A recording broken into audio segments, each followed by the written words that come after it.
Welcome back to BMS प्राण channel. आजच्या व्हिडिओमध्ये आपण एकदम सिम्पली, जास्त कॉम्प्लिकेट न करता शोधन आणि माराचे ट्रिक थ्रू त्याचे शोधन आणि मारण बघूया.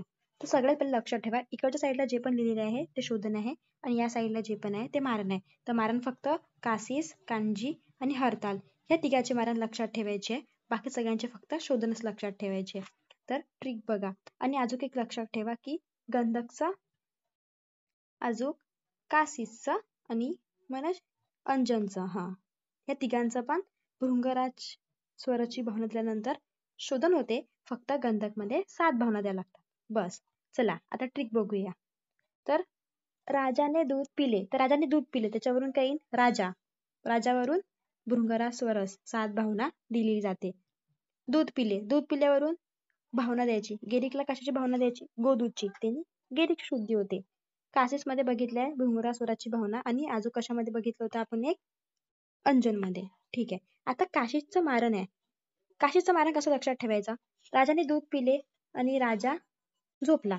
सकाळी 7 वाजता उठला राजा आणि स्नुही पत्रासोबत 3 ग्लास कांजी पिली. स्नुही पत्रासोबत सकाळी 7 वाजता स्नुही पत्रासोबत. तर शुद्ध काशीस घ्यायचं, स्नुही पत्र स्वरच घ्यायचं, त्याची भावना द्यायची 7 वेळेस, शराव पोट मध्ये घालून लगोपूट द्यायचं. झालं काशीचं मारण.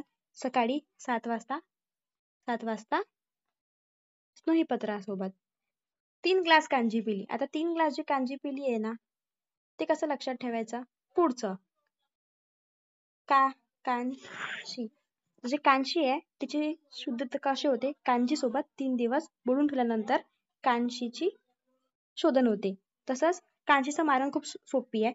आता हे झालेलं, शुद्ध झालेलं जे कांशी आहे त्याला, शुद्ध कांशीला शरावापूट मध्ये घालायचा, बंद करून घ्यायचा आणि मग लघुपूट द्यायचा.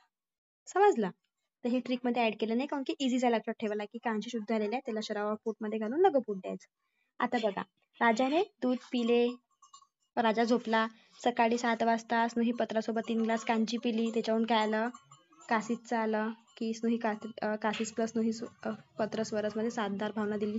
नंतर काय? आता बघा की कृष्णाचे नाव घेतले, पहाटे न करता मूत्रविसर्जन 10 वाजता केले. आता हरतालचं बघा.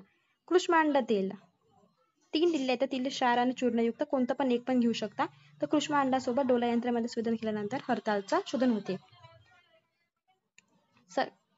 पहाटे न करता 10 वाजता केले तर मूत्रविसर्जन केले तर पहाटे, म्हणजे भावना द्यायची पलाशक्वादची भावना द्यायची.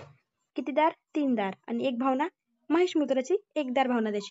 मग चक्रिका बनवायची. शरावा पूट मध्ये बंद करून 10 वेळेस रानशेणासोबत 12 यमग्न द्यायची. समजला?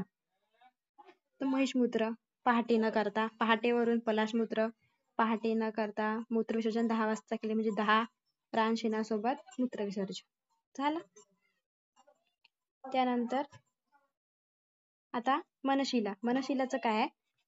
ट्रिक बघा. राजाने दूध पिले, राजा झोपला. 7 वाजता स्नुही पत्र 3 ग्लास कांजी पिली. नंतर कृष्णाचं नाव न घेता पहाटे न करता मूत्रविसर्जन कार्य केले राजानी 10 वाजता. नंतर काय केलं राजानी?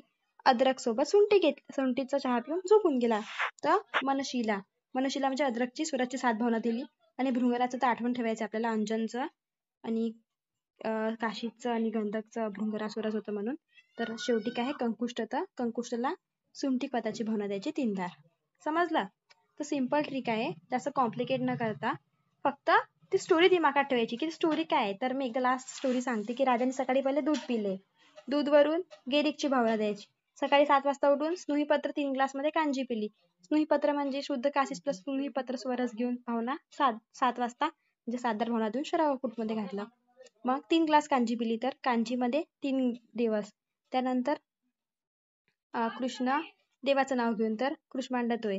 मूत्रविसर्जन पहाटे न करता 10 वाजता केले. मूत्रवर महिषक्वाद, पहाटेवरून पलाशक्वाद, 10 वाजता म्हणजे 10 रानशेणासोबत, आणि नंतर अद्रक आणि सुंठीचा चहा पिऊन राजा झोपून गेला. ठीक आहे. त्यात म्हणतात अंजनचं तर भृंगरासुरच लक्षात ठेवायचं होतं.